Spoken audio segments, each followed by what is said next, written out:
ஆத்ம வணக்கம். ஆத்மபிதா சுவாமி சிவானந்த பரமஹம்சர் அவர்கள் அருளிய சித்த வித்தியார்த்திகளின் நடவடிக்கை கிரமங்கள். நாள் 8, சட்டம் 5, பிரிவு ஆ. பிறகு மாதம் மாதவிடாய் உண்டாகும் பொழுது தீண்டல் என்று சொல்லி தனியே விலக்கி வைக்கக்கூடாது. அவர்கள் மாதவிடாயான சமயத்தில் உண்டான அழுக்குகள் போக வேண்டி மாதவிடாயான உடனேயே முழுகி குளித்து மற்றவர்களுடன் சேர்ந்திருக்க வேண்டியதாகும். சட்டம் 5, பிரிவு ஆ. மாதவிடாய் என்று சொல்லி தனித்து தூர நிறுத்துவது யாதொரு ஆலோசனையும் இல்லாததனால் ஆகும்.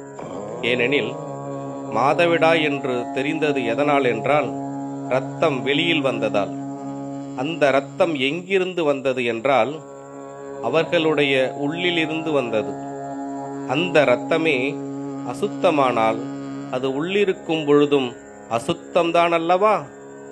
அந்த அசுத்த இரத்தம் வெளியில் வந்தது முதல் 4ஆம் நாள் குளித்தவுடன் சுத்தமாகிறது என்று சொல்லுவது எவ்வளவோ முட்டாள்தனமாகும்.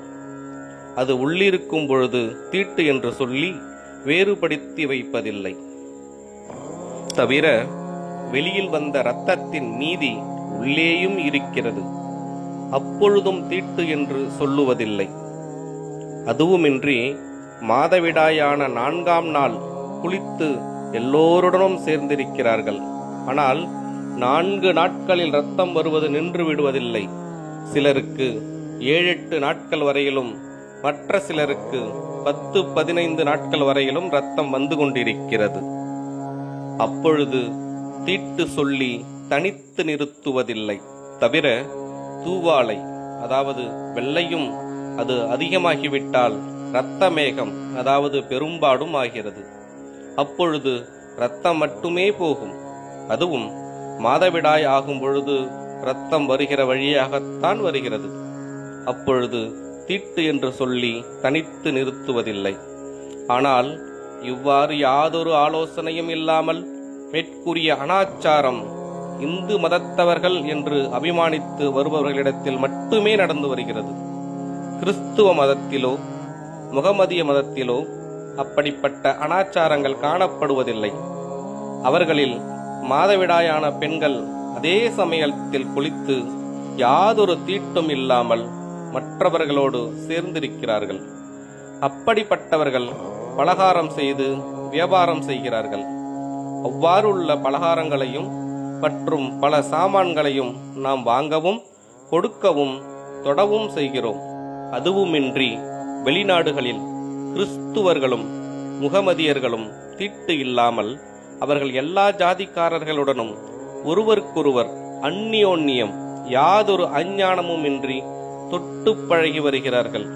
மலையாளத்தில் மட்டுமே அவர்களுக்கு அசுத்தம் வைக்கப்பட்டுள்ளது. அப்படி இருப்போரின் பெண்கள் மாதவிடாயான சமயத்தில் செய்த தேநீர், பலகாரங்கள் முதலியவற்றை வாங்கி தின்கிறார்கள். அதற்கு யாதொரு தீட்டும் இல்லை.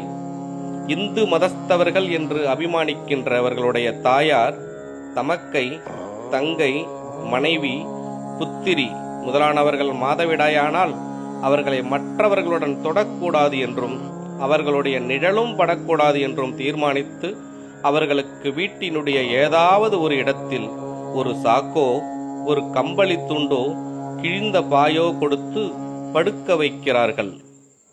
இது மிகவும் புத்தி இல்லாததையும் யோசனையற்றதையும் யுக்தி இல்லாத அனாச்சாரங்களையுமே காட்டுகிறது. ஆகையால் இவற்றையெல்லாம் அறவே விட்டுவிட வேண்டியதாகும்.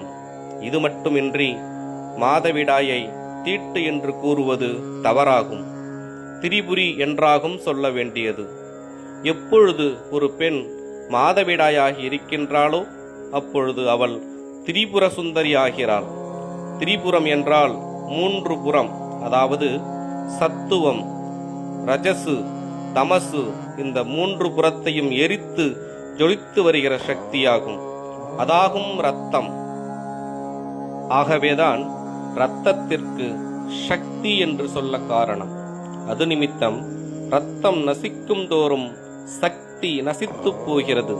அப்படி சக்தியாயிருக்கின்ற இரத்தம் மதித்து கொதித்து முற்கூறிய சத்துவம், ரஜசு, தமசு என்னும் 3 குணங்களையும் தகர்த்து அந்த சக்தியாயிருக்கின்ற இரத்தம் வெளியே வருகிறது. அதனால்தான் மாதவிடாயானது என்பதற்குரிய அடையாளமாக இரத்தம் காண்பதற்கு இடையாயிற்று.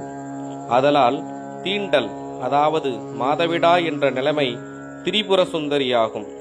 ஆகையினால் அவ்விதமுள்ள நிலைமையில் விலக்கி வைக்கக்கூடாது.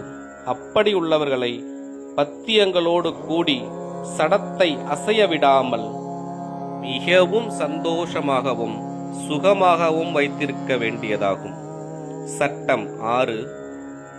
சித்தவித்தை அபியாச ஆலயத்தை ஸ்தாபிக்க அனுமதி கொடுக்க வேண்டும் எனில், ஜாதி மத வேறுபாடு இல்லாமல் தாழ்ந்தவர்கள் என்று அபிமானித்து ஸ்தாபிக்கப்பட்டவர்களிடமிருந்து உயர்ந்தவர்கள் என்று அபிமானித்து வருபவர்கள் விவாகம், திருமணம் செய்ய வேண்டும். நடவடிக்கை கிரமங்கள் தொடரும். ஆத்ம வணக்கம்.